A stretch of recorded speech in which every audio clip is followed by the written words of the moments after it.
In today's modern world, there's a lot of guns out there to choose from when it comes to picking a firearm to carry on your person, protect your family with. And today I'm talking about exactly why you should consider a revolver.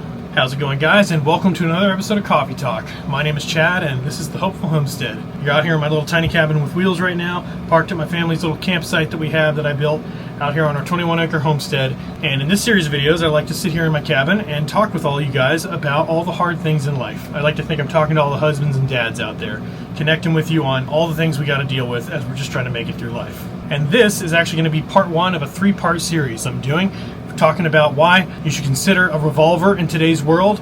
And the next video is going to be all about the difference between double action and single action revolvers. And then the third part of this series is going to be all about why you should consider a lever gun for a rifle in today's world as well. So make sure and stick around for those two other videos after watching this one. Gotta love coffee, right? So you're sitting there thinking about what gun to purchase. Maybe you don't even own a gun yet and you're considering a gun, and everybody online is telling you, oh, get a Glock. Everybody's getting a Glock. And I don't have anything against Glocks. They can be great guns, and they have their purposes and their intentions. But sometimes, for whatever reason, certain people shoot with certain kind of guns better than others. And I'm the type of guy that just happens to be a much better shot with a revolver than I am with any slide action semi-auto pistol. I have owned and used and practiced and currently still own a couple of those. While I do like them for their capacity, the fact, a full-size semi-auto pistol can, pack in upwards of almost 20 rounds of 9mm in one single mag, that's hard to beat from a capacity standpoint. But I don't like the idea of having red dot sights or anything I have to worry about with batteries, or having to worry about the zero on those sights getting knocked out of place if you bump the gun. I know there's high quality versions of those things that shouldn't be a problem with that, but for me, I'm more of a simple guy. I like the idea of just straight up iron sights on a revolver that I know will never get knocked out of place and will always be there, tried and true and trusty. I like knowing that a revolver won't jam.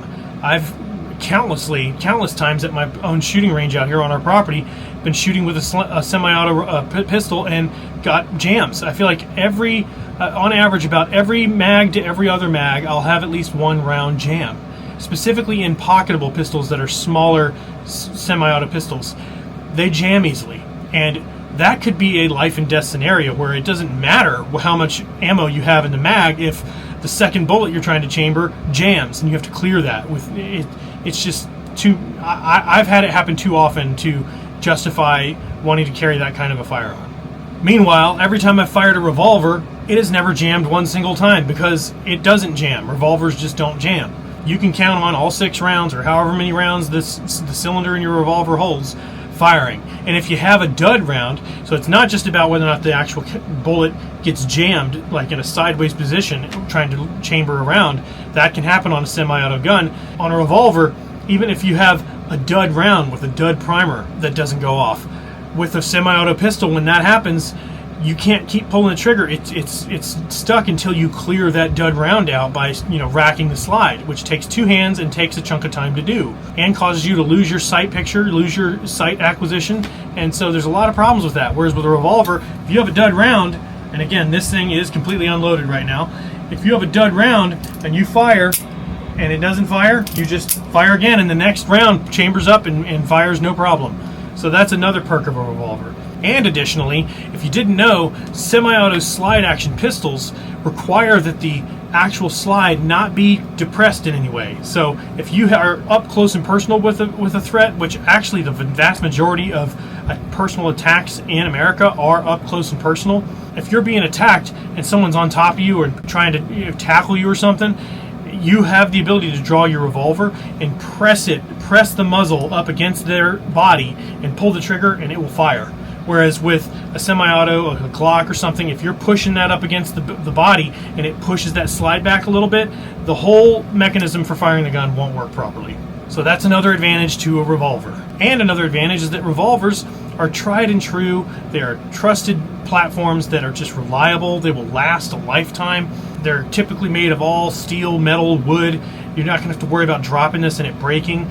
You can drop a Glock and break that polymer grip and have to get it repaired or replace the firearm. That ain't happening. I've dropped revolvers many times on straight up concrete and had no problem other than just a scuff in the wood or something on the grip. So in today's world, there's plenty of reasons and plenty of advantages to carrying a revolver. For me, in my circumstance in life, I live in a very safe area where I don't have to worry about a threat very much, but I still like to carry for the purpose of protecting my family and being diligent. I carry revolvers for that exact reason. But alright, that's going to do it for today's video. Thanks for being here. Hit the like button if you enjoyed this. Let me know what you think in the comments. Again, my name is Chad. This is the Hopeful Homestead. And remember, this is part 1 of a 3-part series. I will link the next video up in the top corner of this right here to part 2 of this series, talking all about the difference between double action and single action revolvers. So thanks again for being here, guys, and I'll see you in the next video.